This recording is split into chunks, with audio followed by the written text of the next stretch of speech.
Hi, I'm Ana Flores. I am the co-founder of SpanglishBaby, a community for parents raising bilingual and bicultural children. I'm also the co-author of Bilingual is Better and the founder of Latina Bloggers Connect, a network of over 2,100 bloggers and creators, Latina bloggers and creators in the US. And I am a very busy mama as well. That is my #1 role. I am obsessed with raising a multicultural, bilingual child. Her name is Camila. She's 8 years old, and she was really the one that ignited the passion that I now have for raising, for raising global citizens. And that is why I'm so excited to be here today to share with you 4 tips that have really helped us as a family and want to share with you to see if they are helpful on your journey in raising global citizens as well. So the first tip will be kind of obvious for those that know me and knowing that I am co-founder of SpanglishBaby, but it is that I am the biggest promoter of learning a second language. Why is this important in raising a global citizen? Well, obviously it is, we want our children to be able to have as many opportunities in life and to be able to have conversations and identify and be part of a larger community than what they have in their backyard or in their city or in their town. Having a second language opens up those doors. It allows you to communicate with a lot more people in the world, especially when it's a language like, for us, it's Spanish, but really any other language. Every time we travel, she immediately can feel a connection to that city of where we travel. Language is Spanish is the primary language. She can immediately have a direct connection to the people in that community. And that allows her to then take in the experience in another way, in a way that is a little bit more authentic, if you may. On tip #2 is to bring the world to your home. We want them to have a global mindset, right? So it all starts with how we nurture that little mind, that little spirit, and that curiosity in our kids. They are born, they're innate curious little beings, right? We are here as children to discover the world, everything around us. So bring the world to your home. This doesn't have to be expensive.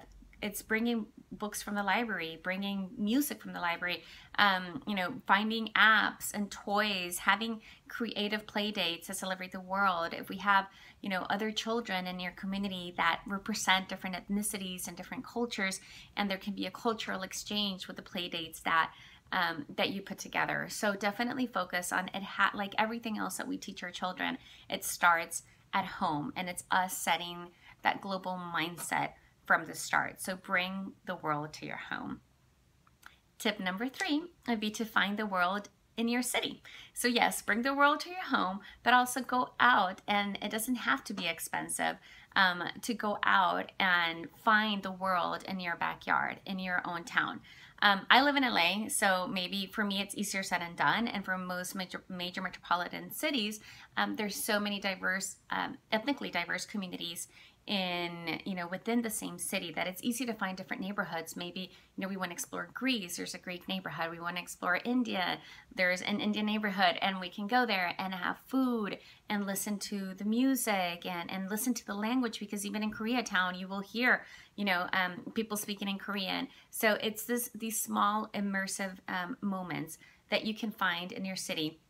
And also, trying the restaurants, maybe it is not a whole neighborhood that you have that's ethnically diverse, but you do have ethnic foods in the restaurants. You can visit museums. There's always festivals, food festivals, music festival, film festival, and international film festivals that open up this world to you and your children. And the 4th tip to raising global citizens that I want to share is traveling abroad. I know that this is, another one that may be obvious, but it is so important. And I know that it costs money. It's a sacrifice for all of us. We have decided to invest in experiences. And for us as a family, those experiences really become valuable when we travel. That is probably the best investment we can always make.